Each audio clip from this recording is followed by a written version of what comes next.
eddoo mararratti dubbatee jedhu Oromoo osoo hin taane Amaara gammachiisaa jira. Oromoon uummata hagana wallaalummaa qabudha.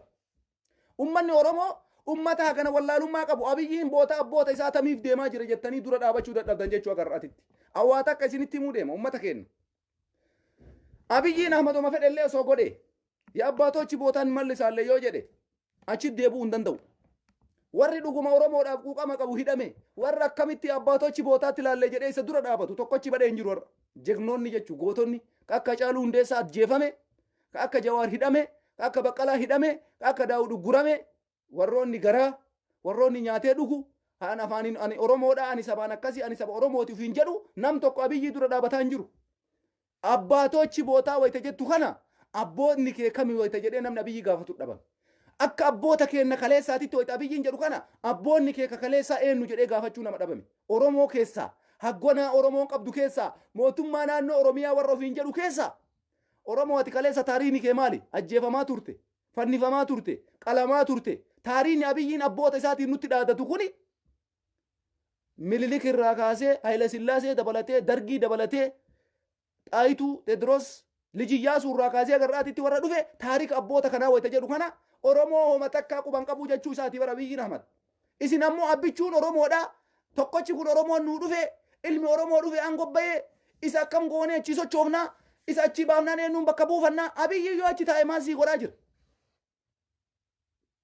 Mee maasii godhe afaan Oromoo takkatti dubbatuun alatti Abiyyiin dhufe aga aangoo qabate gaafii kana Oromoo deebise jedhi naafi mimee rabbii keeti jedhi har'a Abiyyiin aangoo harkaa qaba. Mee Oromoo Abiyyiin walgayii mararratti boota abboota kennaatti deebinaan alatti waan biraan dubbatu. Gaafii ati kaleessa wayyaanee gaafataa jirtu takkatti deebisii hin kennine. Gaafa aangorraa yookaan Ameerikaan yookaan Awurooppaan dhiibbaa itti gootee Abiyyi Ahmad aangorraa kaafte deebisii deebisa. Gaafa Awurooppaa yookaan Ameerikaan dhiibbaa gootee Shimallis Abdiisaa aangorraa kaafte deebisii deebiti. Maaliif Oromoo hagana muluu wallaalaa taata? Maaliif Oromoo hagana muluu cimjettee teetta? Abiyyiin irra kokkee qabamee jira. Awurooppaan isa qabde Ameerikaan isa qabde. Yoo tolaanditi giddiidhaan aangoo gadhiisuu deema. Mee gaafii kana deebii Oromoo gaafni Abiyyiin deebisu gaafa maasaraa mootummaatii bahe moo har'a wayita maasaraa mootummaa jiru kana silaa deebii kenna nu deebisuu qaba. Inni deebiin ummata deebisaafii jiru deebii ummata Amaaraa deebisaa jira. Waan Amaarri gaafate galmaan gayaa jira. Finfinnee irratti yoo laaltan ummanni Amaaraa wanni isaan barbaadan magaalaa Finfinneeti. Magaalaan Finfinnee guutumaan guututti ummata Amaaraatii muramtee saabataa jirti. Sababiin kuni maali? Abiyyiin Amaara dhaalee jira. Yoo walgayii irra waa dubbatullee boota abboota kennaa kaleessaatitti hin deebinaa akka abboota kennaatti harka wal qabannee deemnaa jedhan ummanni Amaaraa abboota isaanii hin beekan nutis abboota kennan beeyna. Isin abboota keessan beeytanii jiran hin beeytanii miyyaa miskiinan rabbi abboota keessan beeytanii yoo abboota keessan beeytan abboonni Abiyyiin walgayii hundarratti dhufee jedhu sun nun ilaallatu jiran. Isin Minilikii miti abboonni isin qabdan Haayile Sillaasee miti abbaan keessan Dargii miti abbaan keessan ልጅ ኢያሱ ሚቲ አባን ከሰን አጼ ቴዎድሮስ ሚቲ አባን ከሰን ጣይቱ ሚቲ አባን ከሰን ዋቆ ጉቱፋ ኦሮሞኬ ታደሳ ብሩፋኬ ኃይሌ ፊዳፋኬ ማሞ ሙዘምርፋኬ ጃራ አባ ገዳፋኬ አቦታችን ቦታን እንመልሳለን ወይ አብይን ኡመት አማራ ወሊን ጀዱ ኤኑን ጀቹ ጅራ ኦሮሞ ነራ አከሚ ደመቁ ደብደ ወሪ ደመቀ ቶኮች እንጅራኔ ኢላላላ ወሪ ጀቻ አብይ ከነቲ ደመቀ ቶኮች እንጅራኔ ኩን ሂዳ ጅራ ኩን አጀፈሜ kun hidhaa jira kun ajjeefame warri jecha Abiyyiin Ahmad jedhu kana dura dhaabate wallahi lazim dubbiin kun dubbii dhugaa isiniif haasa'u jiraan waan biraachuu yuun tarru mee Abiyyiin Ahmad irra dubbiin itti jabaatte dippiloomatiin isaa harkaa kufe ekonomiin isaa harkatti qabame har'a viizaa biyya ambaa deemuu hogganaa qondaala olaanaa mootummaa Itoophiyaa ka mootummaa Eertiraa naannoo Amaaraa irraa kaasee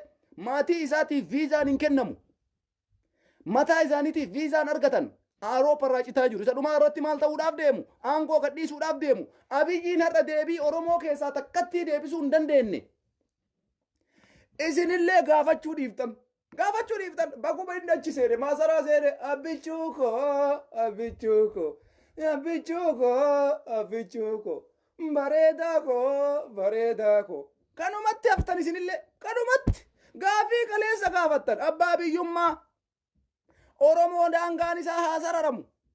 Finfinneen ta Oromooti. Finfinneen ta Oromooti. Feesbuukaan. Garuu abbaa qabdi Finfinneen. Finfinnee Amaarri fudhate. Amaaraa ka kennaa jiru ilma Oromooti. Amaarri humnaan hin fudhanne Finfinnee. Lolaanis hin fudhanne. Gootummaanis nu caalee hin fudhanne. Ijoollee teennatu kenneef Amaaraa Finfinnee. Amaaraan komatin namni Finfinnee Amaaraa kennaa jiru Abiyyi Ahmadi. Shimallis Abdiisaati. Adaanechi Abeebeeti. Jarri kun ilmaan Oromooti miti. Silaa jara kanatu gaafii abbaa biyyummaa Finfinnee nu murteessaa bar. Afaaniin Oromoodhaaf hojjanna jedhan ufii Amaaraaf hojjetu. Yaa subhaanallah. Maali jaradha hojii dhakkaraa jira bara. Wayita qaleessa taarika Itoophiyaa keessa Oromoo cabse jedhan soba isiniif fakkaata. Adaanechi Abeebee intala Oromooti. Shimallis Oromoodha.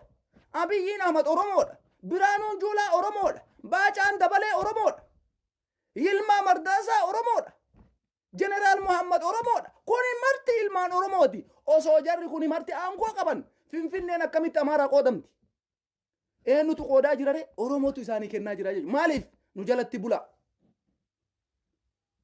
Nutu isin hogganan qabdanii. Dhugaadha Amaarri hogganan qabu. Yooma sanuu ta'e dachiin kennamaa qoodamaaf. Amma nam tokko jitaree Amaara komataa bara. Amaara tokkana nu godhe. Amaara dachii kenna fudhate. Wallahi Amaara dachii kenna kan kennaa jiru ilmaan Oromooti jara. Maal taatan isin? Amaarri bara.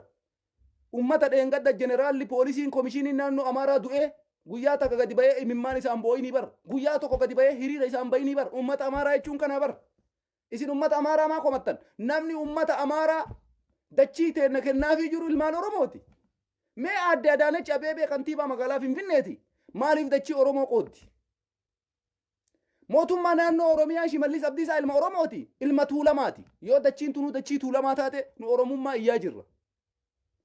Dachiin dachii Tuulamaati. Shimallis ilma Tuulamaati. Maa kenna dachii kana? Maa qooda? Oromoodhaaf hin kennu. Gaaf akkas ta'e Oromoo kana maaliif achitti cabde? Oromoo bakka itti cabde deebite. Bakka itti fayyitetti galte jedhee wayita kaleessa waan akkasii haasa'aa ture. Har'a hoo. Kanaaf wanni takka wanni isin beekuudha qabdan. Dachii teenna guutuu ilmaan keenna guutuu gurguraa akka jiru Oromoodha. Amma waa takkatti wanni isinii galuu qabu maali? Abiyyiin Ahmad deebii Oromoo takkatti osoo hin deebisiin aangorraa bu'uudhaaf deema. Qabadhaa dubbii kana. Deebii takkatti daangaan Finfinnee haa sararamu. Finfinneen ta Oromoo haa taatu. Hidhaaf ajjechaan nurra haa dhaabbatu. Oromoon abbaa biyyummaa isaa haa mirkaneeffatu jettanii gaafii kaleessa wayyaanee gaafattan san. Har'a Abiyyi Ahmad gaafachuu hin dandeenye osoo deebiin takka isiniin deebi'in yoo Abiyyiin Ahmad gaafii kana keessaa takka isinii deebise qabadha. Takkatti gaafii takka yoo Abiyyiin isinii deebise waluma arguuf jirra yoo Rabbi lubbuu nu kaa'e. Warri lubbuun jirtanii magartan. Carraa deebii Oromoo deebisuu argachuu neetu. Sanumaayyuu innis deebii Oromoo deebisuu yaadan qabu. Qabadha. Osoo aangoo san irraa iyyuu diriirfatee ture haga fedhe. Har'a Abiyyiin nama takkan sodaatu hin beeytanii? Hin beeytan moo hin beeytan kana? Abiyyiin biyya san keessatti kan nama ajjeesuu isa, ka seera baasuudha, kan nama hidhuu isa jala ta'ee sirni inni ittiin nama bulchu Isiyaas Afwerqii. Biraanuu Naggaa Andaargaachoo Tsiggee namicha jedhamu kana jara kana waliin biyya bulchaa jira. Deebii Oromoo wanni deebisiisuu isa dhoorge Isiyaas Afwerqiiti. Abiyyiin ofitti amantummaan qabu. Namatu isa ajaja. Yookaan jaartii isaattu ajaja, yookaan Isiyaas Afwerqiittu ajaja, yookaan Biraanuu Naggaattu ajaja, yookaan Andaargaachoo Tsiggeettu ajaja. Abiyyi irraan taranii osoo Abiyyiin biyya san bulchu alaabaa Ameerikaa gubnaa jedhanii rakkoo gana ga'u kakaasanii har'a qoqqobbiin kun marti wanni irraa dhufe alaabaa Ameerikaa gubna ka jedhu kanarraayi. Waraanni Tigraay Eeltiraa Tigraay seenuu kanarraayi. Rakkoo kanarraa kaka'e wanni kun marti dhufe. Kanaafuu Oromoo Abiyyiin Ahmad ofitti amantummaan qabu. Biyyallee ka bulchaa jiru Isiyaas Afwerqiiti dhugaa isinitti maan.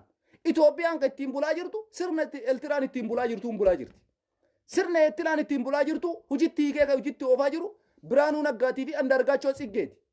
Isiyaas Afwerqii waliin ta'uudhaan Abiyyi kanatu ajaja. Niitiin isaallee kanuma waan biraatti ittiin jirtu.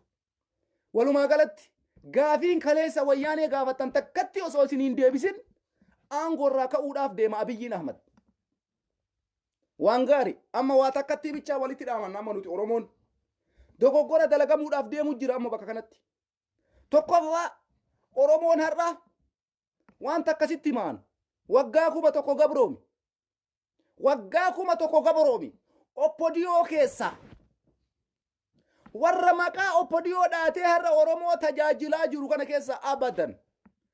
Qaqqalamnee lafarraa saabanna malee tokkochi bakka nu bu'u. Jijjiiramni fedhe yoo dhufe akka kaleessa Abiyyi Ahmad bakka nu bu'e san. Hin fudhannu keessaaf alaan tokkummaadhaan kanarratti haa qophoofnu. Waadaa ta'uudha qaba jiran. Waadaa ta'uudha qaba. isinii galee waadaa ta'uudha qaba. Homa fedhe yoo ta'e jijjiiramni dhufee yoo addunyaan tuni mootummoota ilmaan Oromoo keessaa oppodiyoo keessaa nam tokko dhufee Oromoo bakka bu'uudhaaf deeme kottoonfannee balaaleffanna. Waggaa kana gaafa jalqabaa Abiyyiin dhufu Jawaar qofa balaaleffate. Warra amma booda dhufu ammoo Oromoon hundi tokkummaadhaan balaaleffanna. Lammaan Magarsaa jettan nutti as deebisanii abbaa fedhan boollaa kaasanii fidanii Oromoo bakka bu'u nam tokko amma booda Oromoon nama isaa ta'uun beeka. Oromoon nama dhugaa isaa deebii isaa deebisuun beeka. Kanarratti tokkummaan walii haa gallu. Warri biyya keessa jirtanis warri biyya alaa jirtanis kanarratti walii haa gallu. Tokko kana wanni irratti dalagamuu qabu kana. Oromoo ati har'a yoo humna qabaatte gaafa mootummaan ce'umsaa dhufu gaafa Abiyyi Ahmad kana addunyaan kararraa qabdeeyyuu mootummaa ce'umsaa kaayachuudhaaf ebaluun qaba jettee mormuu dandeessa. Yoo har'a jabaatteedha. Yoo har'a kottoonfattee akka ilmoo dhiiraa takka ciniinnattee waa lafaa qabaatte gaafa addunyaan waan akkasii godhuudhaaf dhufte naayi kun ta'uu qaba jettee addunyaa jira dhaabachuu sirra jira. Kanaaf har'a qophaa'uu nu barbaachisa. Nuti Abiyyi Ahmad qofa irratti duuluu hin qabnu. Humna keenya jabeeffachuudha qabna.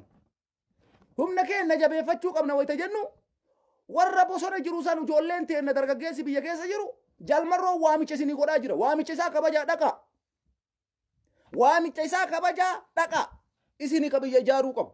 Isinii ka Oromiyaadhaaf wareegamuu qabu. Isinii ka Oromiyaa duratti oofuudha qabu. Ijoolleen teenna dargaggeeyyan jechuudha. Warri biyya alaa jirtu hoo waan Rabbi sitti kenneen bira dhaabadhu.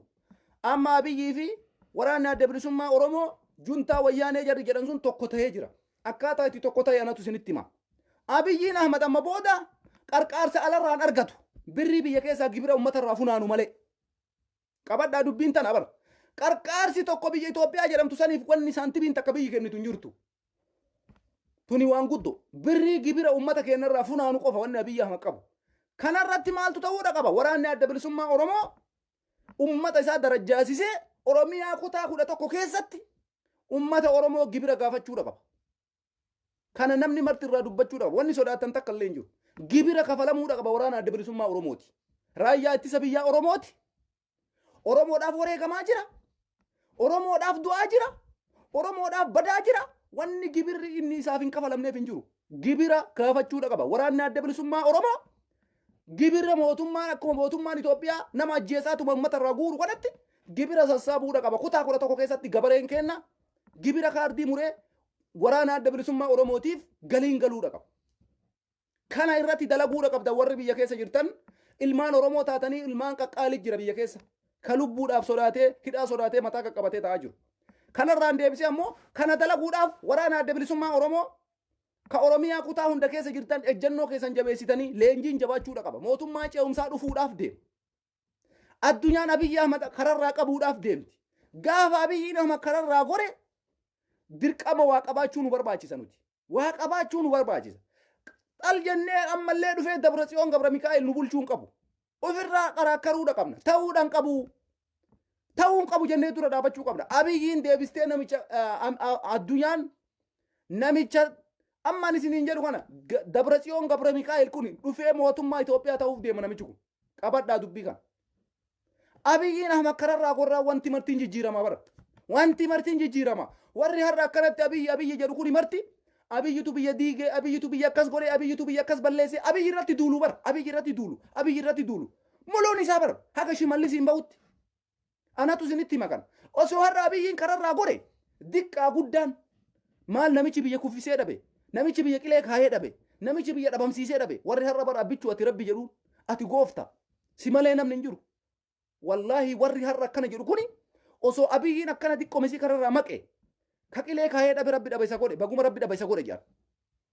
Hin beekaa bar seera oppodii oottu kana.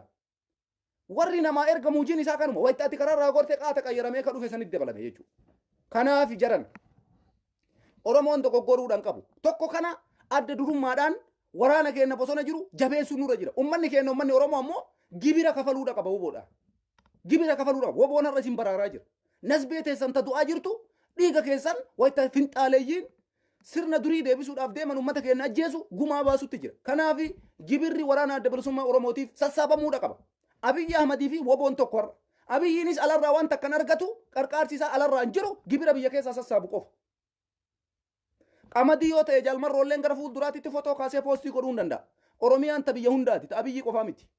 Oromiyaan teenna hunda abiyyiilleen qawweemaan qabatee irra shaallalaa jira malee jaalala isaa qabateeti miti kadhaqee biyya Itoophiyaa san keessa deemee dachii teenna Oromiyaa fotoo kaasee Facebook irra gadhiisu dachiin sun teenna jaalmarroonis silkii isaatiin fotoo kaasee kunoo qamadii gadhiisuu danda'a. Maaliif Oromiyaan teenna hunda abiyyii qofaati miti. Wanni inni fotoo kaasee poosti godhaa jiru sun dachii teenna badhaatu Oromiyaan uumamaan magariisa waan abiyyiin amma magariisa godheen qabu. Kana tokko sirraa'uudha qaba. Kana irratti jabaattanii dalaguudha qabdan keessaaf alaan jechuudha. Keessaaf alaan mootummaan jijjiiramaa dhufuudhaaf deema. Mootummaan ce'umsaa dhufuudhaaf deema. Warroonni akka Shimallis akka qixxaa eelerraati wayita abiyyiin kararraa godhe galabbaxamanii namicha dhufe san ta'u jarri. Ila hujii obbodiyooti kun jarana qabadha. Obbodiyoon abiyyi jaalatteetii miti. Qoonqoo isii makiina argatte mana argatte abbichuu jedhaanii jalaa waa butachuuf. Gaafa abiyyiin kararraa godhe akkana galabbaxama martisa. Abiyyiin biyya diige abiyyiin biyya salphise duula isa rabbanan inni kararraa godhee beekanii bar. Inni kararraa godhee beekan itti duulu bar. Hundi isaa itti duulu. Nama dhufe san akkasii hin jiru situ ceesisa biyya kana. Goonni akkasii hin jiru. Wayita san illee namni biyya nyaachuudhaaf deemu jaruma kana jechuudha.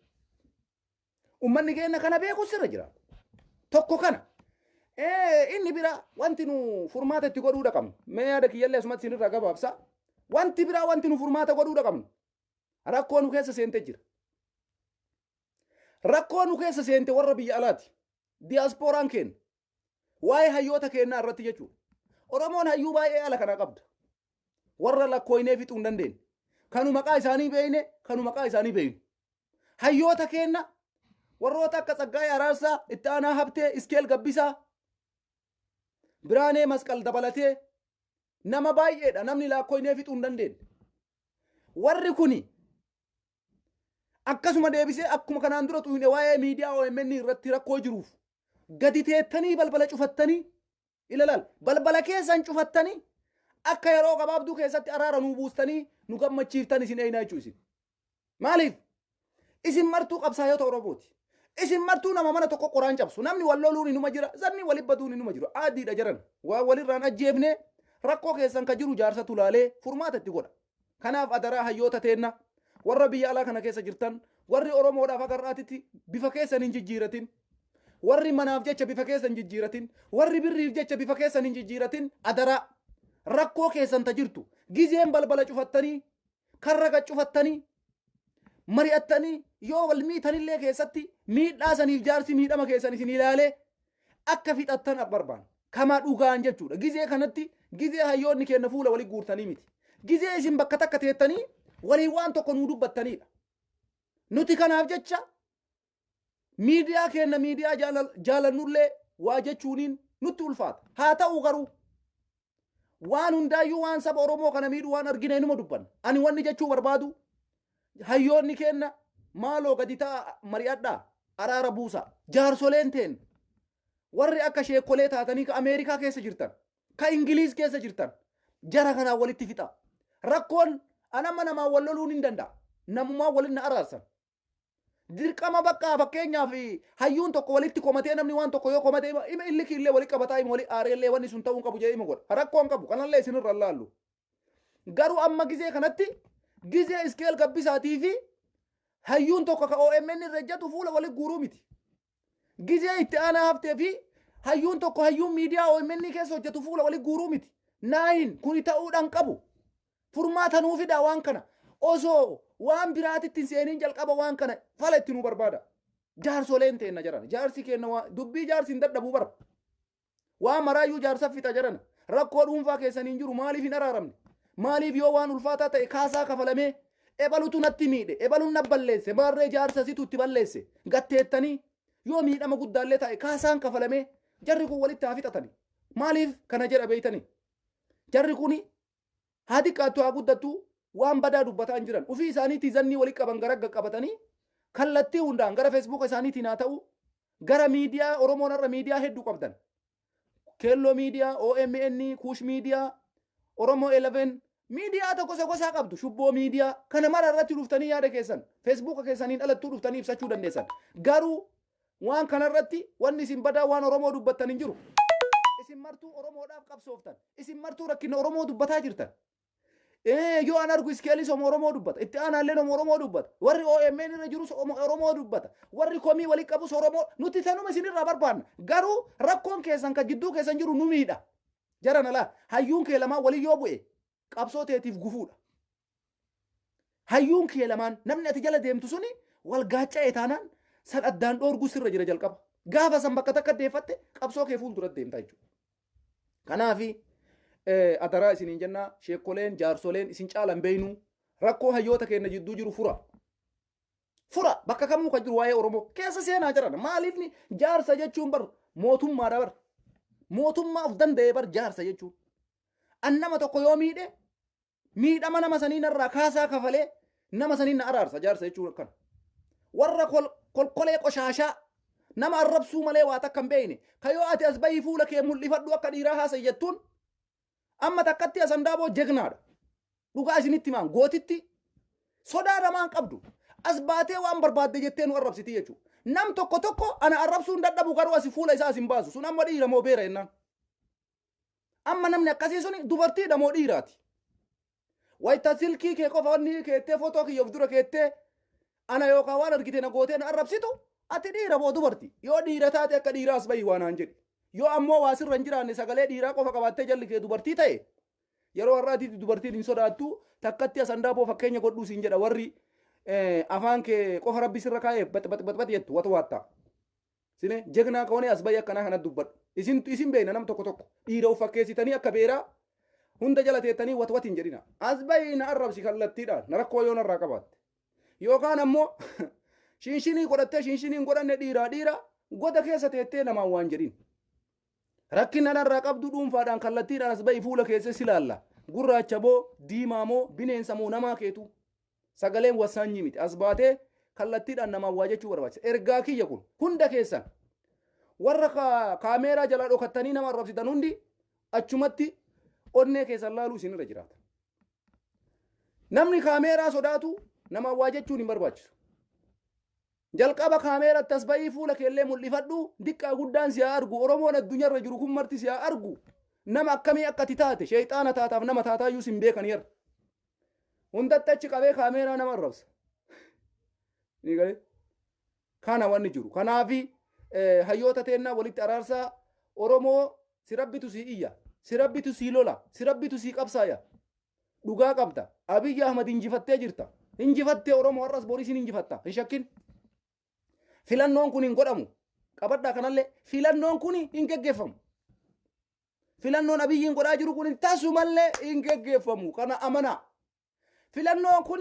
waggaa du'a Hacaaluu Hundeessaa irratti deemee gale gumaa Hacaaluutti bahuudhaaf deemaa jechuudha argitanii waxabajjii keessa ajjeefame Hacaaluun waxabajjii 29tti du'e Haceen filannoon biltsiginnaallee waxabajjii keessa kanaafuu gumaa Haceetu baafama waxabajjii keessa gumaan Hacee har'arraa kaasee itti fufee baafamuudha qaba kanaafi filannoon kun hin godhamu rabbiin kun oofee filannoo kana waxabajjii keessa waan seensiseef rabbitu beeka kanaafi iman godhamne filannoon kun dachii Finfinnee Hacaaluun keessatti nyaatame waxabajjii san irratti deebifamee filannoon sun achitti godhamu abadan hin ayyamu manni keenya rabbiilleen ammoo wayiif achiin ga'ee dhiibee sababatu jira rabbiin dachiif samii uume nu waamil keessuu waan baay'ee eeyinaa jechuudha waan baay'ee gumaa Hacee oromoo ati har'a salphina guddaa salphatte dachii Finfinnee kaaree meetirii 2 bakka qabrii Hacaaluu Hundeessaa si dhoorgatan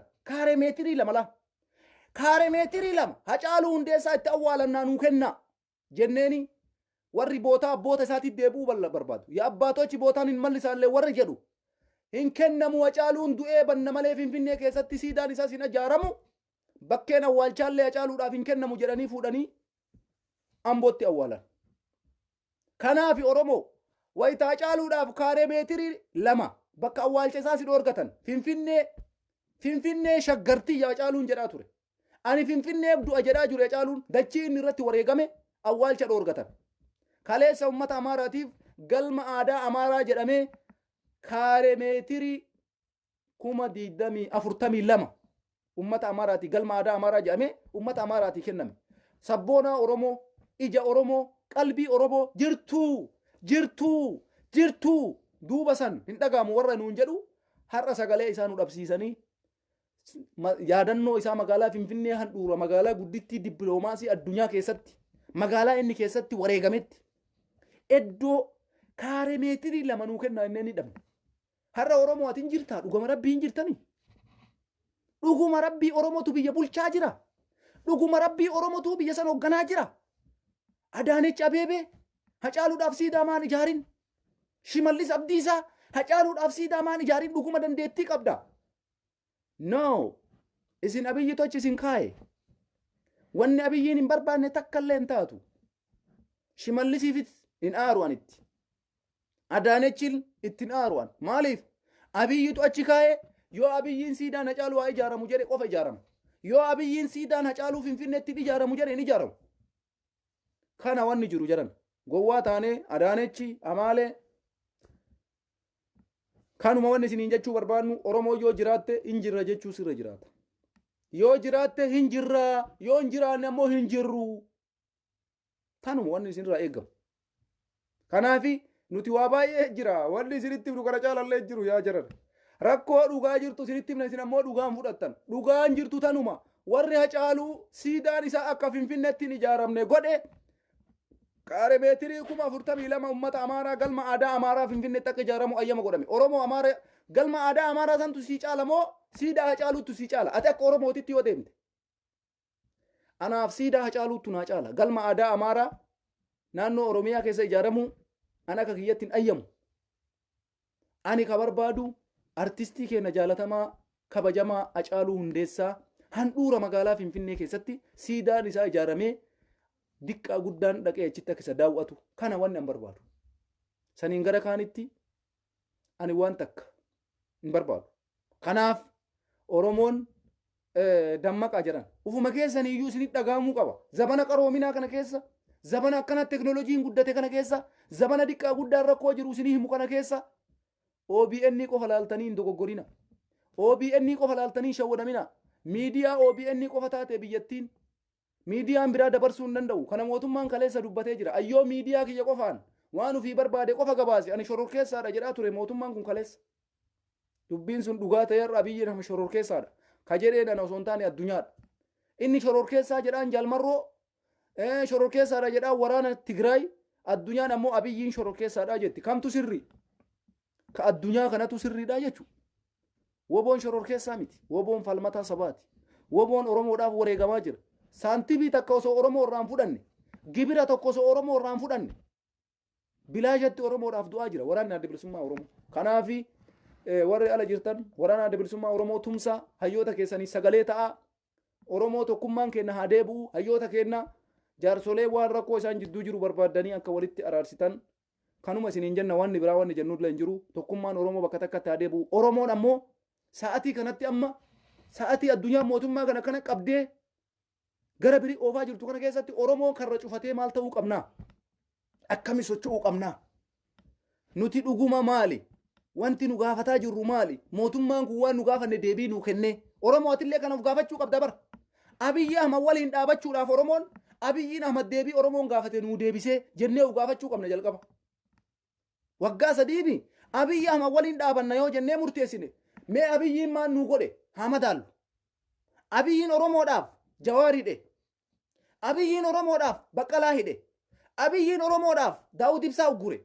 Abiyyiin Oromoodhaaf Profeesar Maraaraa ari'e. Abiyyiin Oromoodhaaf Hacaaluu ajjeese. Achi haa tarruqa. Abiyyiin Oromoodhaaf maal godhe? Abbaa biyyummaa sii deebisee Finfinneen ta Oromoo taate afaan Oromoo afaan federaalaa ta'ee daangaan Oromiyaa sararamee hidhaaf ajjechaan sirraa dhaabatee yoo kun marti sirraa dhaabate Abiyyii deeggarra. Bakka kun hin jirretti wanti Abiyyi waliin dhaabattuuf takka illee hin jiru jechuudha. Wantummaan ati Abiyyi waliin dhaabattuuf takka illee hin jiru. Abbaan fedhe waan fedhe haa jedhu ijjannoo kee qabaadhu dhugaa of duratti ilaalii dhugaa qulqulluu deeggari. Yoo Abiyyi waan amma jenne waan kaleessa Oromoon gaafate keessaa gaafii takkatti deebii argate baay'ee iyyuu miti hin deemina baay'ee wama Oromoon kaleessa gaafate keessaa deebii takkatti wanti argate yoo jiraate Abiyyi waliin dhaabata Oromoon. Bakka kun hin jirretti Abiyyi waliin dhaabachuun kee bu'aa siin qabu Oromoo. Abiyyi waliin ka dhaabachuu qabu uummata Amaaraati. akkuma waliin dhaabataa jiran kana jechuudha. Maaliif Amaarri waan barbaade argate kaleessallee gaafii gaafataa turan tokkoffaa gaafiin isaan gaafatan Jawaar haa hidhamu Hacaaluun haa ajjeefamu Finfinneen nu murtaa'uudha qabdi jedhanii kanniinuma gaafataa ture uummanni Amaaraa. Wanti isaan gaafatan hundi godhame.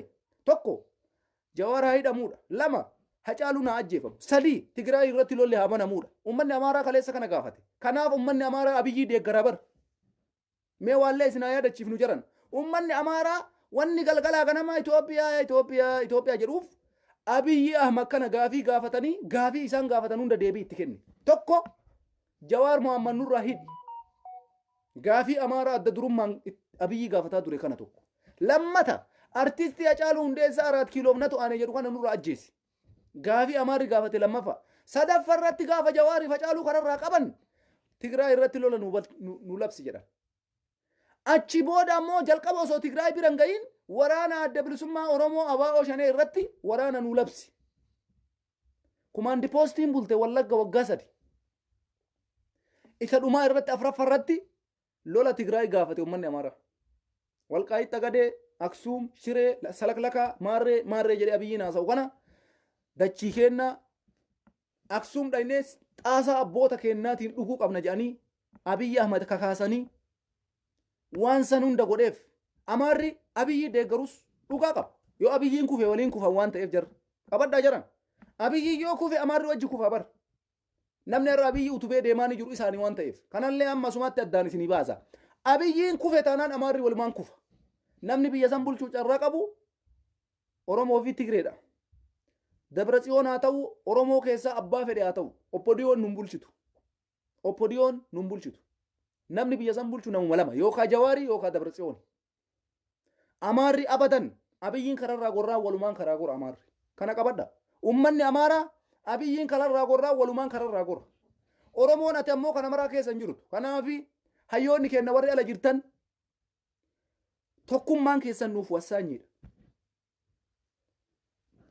Isin wal ta'uun nuuf qabsoo addaati. Isin tokko ta'uun nuuf qabsoodha. Kanaafi rakkoo isin jidduu jiru furmaata itti gootanii Oromoon irra dhaabbata keellee gizee laallattu amma dhaabbata kee. Suufa kee akka itti uffattu, shaamisii kee akka itti kaawwattu, uffata wasaaka uffattaa, uffata xurii uffattaa fi uffata miicamee qulqullaa'ee uffattaa gizee laallattu amma. Maaliif? Amma dhaabbata tolfadha. Dhaabbata tolfadhu amma. Dhaabbata tolfadhu. Eddoo dhaabattu laalladhu amma. Abiyyi waliin dhaabadhee akka uummata Amaaraatiif bada yoo jette dhaabbadhu waliin. Lakki an uummatuma Oromoo naa wayya. Oromoo waliin waan ta'e ta'a addunyaan namicha kana qabdee gafuruun hedduu. Siigalee tolaa ta'ii giddii ta'ii homatu dhufuuf deema. Nuti eessa dhaabachuudha qabna Oromoon lakki namicha kanarraa waliin dhaabachuu hin qabnu. Waliin dhaabanna yoo jettan akkitti hojii dhaabattan hin qabdanii bara. Gaafii takkatti deebii siin deebisne Abiyyiin. Gaafii takka. Gaafii takka isin waan qunna garii hin qabne. Waan qunna garii hin qabne Hacaaluu Hundeessaa Finfinnee irratti siidaan isaan waa ijaaramu jettanii dhabdan Oromoo. Waan kana osoo Amaarri aangoo harkaa qabaate deebii kana nuu deebisaa bara. Amantaniisi. Osoo Amaarri aangoo harkaa qabaate Hacaaluu Hundeessaa siidaan isaa qaata Finfinnee ijaarame. Osoo Tigreen aangoo harkaa qabaate siidaan Hacaaluu Hundeessaa qaata Finfinnee ijaarame. Kanaan amanaan dhibbaan dhibbatti. Maaliif godhu beeytu? Uummata Oromoo bitatuuf godhu. Siidaa goota keessanii Finfinnee isin ijaarre jechuudhaaf godhu. Amaaraas haa ta'u, Tigrees haa ta'u. Garuu Oppodiyoon kana nuu godhuu dadhabde gaafii guddaa gaafii daangaan haa sararamuu afaan Finfinneen ta Oromiyaa haa taatu dhiisi. Manni hidhaa afaan Oromoo dubbataa uummata Oromoo hiitan hiikaan haa ta'u. Hayyoota Oromoo irratti hin duulinaa dhiisaan haa ta'u. Siidaa Hacaaluu Hundeessaa waan qunna garii hin qabne iddoo kaaremeetirii 100 yookaan kaaremeetirii 3-4 hin caalle tana ila akkuma san bara. Sanuma gaafanne nuu godhuu dadhabe Abiyyiin Ahmad. Maaliif Abiyyi waliin dhaabatare Oromoon? Afaan Oromoo dubbata bakka abbichuu. Abbichuun bara Abbaa Jifaar quban qabu bara. Ilma Abbaa Jifaarii Abbaa Jifaar quban qabu bara. Inni abbaan inni quba qabu Hayila Sillaasee Minilikii bara. Maal taatan isin? Boota abboota keenyaa deemina wayita Abiyyiin jedhu. Abbaa Jifaar isinitti hin fakkaatiin Oromoo. Ijoolleen teena takka miskiina bara. Miskiinan ta'inaa isin. Ya abbaatochi bootaan hin mallisaallee wayita inni jedhu Abbaa Jifaar hin daa'imaslu. Abbaa Jifaar hin seena. Abbaa Jifaarii miti. Minilikiin jiran. Hayila Sillaasee siin jechuu jira. Wallaahi dhugaa isin himeeman. Abiyyi waan inni yaadu akkana beeyna bara. Kanaaf hin dogoggoriin Oromoo. osoo bakka abbaa Jifaarii nu deebisuu barbaade silaa siidaan Hacaaluu gaafa du'ellee Finfinnee awwaalama silaa har'as magaalaa Finfinnee keessaa siidaa Hacaaluu addunyaan dhayxee daawwatti. Warra Ambootti Hacaaluu san hojjete namni sun marti har'an jiru hidhamee jira. Amboo keessattuu siidaa ijaaramee jiru. Kanaaf Oromoon akkuma anis niin jedhe uffata keessan uffata tolfadhaa, shittoolee shittoo bitadha. Shittoo birrii widdii bita'am. Shittoo birrii widdii bitadha. Shittoo birrii widdii bitadha. Shittoo qulqulluu. Ta urgaan isii yoo har'a afuufatte guyyaa 4 qulqulluu sirraa urgaa'u. Shittoo birrii 910 takumaa bitadha. Didiqqoo tanan bitatina birrii 3-4 hin bitin. Ufitti gootee cat jettee uffata kee tolfattee amma dhaabata tolfadhu. Gizeen dhaabata tolfatan amma. Abiyyii waliin dhaabannee jahannamitti tarraa fi abiyyii dura dhaabannee Oromummaa keenya bilisa humsinaa adda baafadha. Adda baafadha. Abbaan fedhe waan fedhe haa ta'u nuti gantuu miti. Kaleessallee gantuun turre har'allee gantuu miti. In qabsoon keenya itti fufu. Warri Oromoo gane bakka seentan isintu beeka. Nuti Oromoon gannu. Aangoofillee hin qabsoofnu dhugaa Oromoo akka jiru numa dubbanna Oromoo hin gannu. Garuu abiyyiin Oromoo waan takka hin goone waan takka deebii takka siin deebisne Oromoo. Deebii takka qabadhu. Waa takkatti bichaan shawwadaminaa isin. Wayita abiyyiin dhagaa bu'uuraa kaa'u kana isinii waa isinii godhuu isinii fakkaata. Naa dhagaa bu'uuraa wayita kaa'u abiyyiin Ahmad waan mallas godhe isaan godhaa jira bar. Dhagaa bu'uuraa hin kaaya filannoo filatamuudhaaf godha. Fotoo waliin ka'a dhagaan bu'uuraa kaa'ame fotoo waliin ka'a dhagaan bu'uuraa kaa'ame fotoo waliin ka'a dhagaan bu'uuraa kaa'ame filannoon linnaan wanni takka hin jiran. Nam tokko amma kana isin shawwadaa jira. Karaan akkanatti dhagaan bu'uuraa kaa'ame magaalaa sanii piroojeektiin akkasii kaayame magaalaa kanatti kuni kaa'ame kuni tokkochi jirra dhoolu. Kana mallastu kaleessa ittiin uummata keenya gowwoomsaa ture. Abiyyiin Ahmad waan biraa uumuu dadhabee homa mallas kaleessa dalageerra deebi'ee dalagaa jira jechuudha. Waa takka waan biraa ofirraa kaasee uumuu dadhabe. Siyaasni inni ittiin nu bulchaa jiru tokko siyaasa Afwerqiiti. Kai siyaasa Afwerqii. Lammaffaa Izeemaa fi Andargaachoo Tsiggeeti. Gorsaan isaa Daani'eel Kibriit dabalatee. Sanirraan ka hafe siyaasni isaa kun ammoo siyaasuma wayyaaneeti. Haarawaa takka illee fiduu hin dandeenye. Nama akkanaa kanatu Oromoodhaa deebisettanii yoo qabattanii bira teettan waan qabdan dhabuun alatti waa takka argachuuf hin deemtan. Oromoo rakkoon isaa maali beeytanii? Akka jiruuni aktiivistii fi hojjataa Oromoo ka magaalaa san keessa jiru kana waa itti kennan na fakkaata beeytanii waa bira kakkaayaniiti. Waan jarri niyyaa keessa barbaadan ummanni san bira taruu dadhabe. Dhugaa moosoo agartu dhugaa dubbachuu dadhabde ummanni keenya. Kanaafi walumaa galatti injifannoo guddatu goolabamaa jira. Ummanni keenya ummanni biyya alaa jiru diyaaspooraan uf qopheessuu barbaachisaa iddoo hundarratti hiriirri geggeeffamuudha qabaa. Rakkoo jiru ammoo taayyoota keenyaallee furmaata itti kaayaa.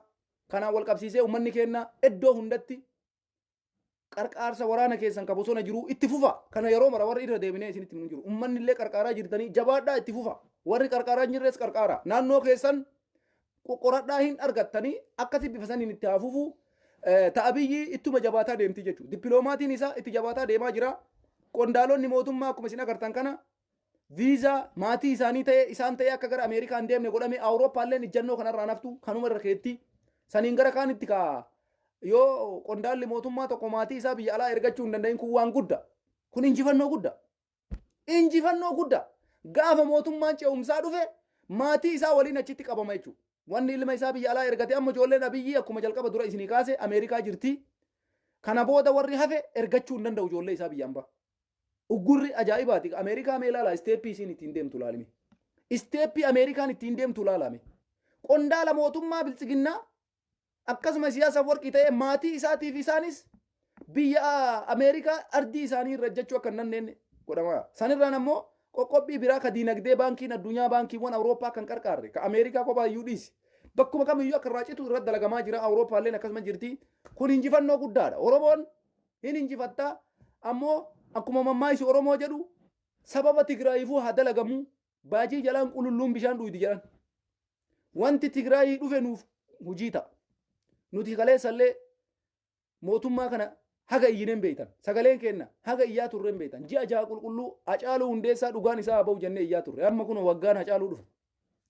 Dhufee jira waggaa isaa waa'ee Hacaaluu Hundeessaa irratti waggaa Hacaaluu Hundeessaa akkamitti kabajamaa akkam tayaa waan jiru. Ammallee waan tokko wanni sammuu keessan keessa sin deemuu qabu maali beeytanii? Filannoon waxabajjii tare. Waxabajjiin kuni waxabajjii kana keessa nyaatame Hacaaluu Hundeessaa. Biltsiginnaa yookaan waxabajjii keessan deemti. Achuu neeytu jedhaan.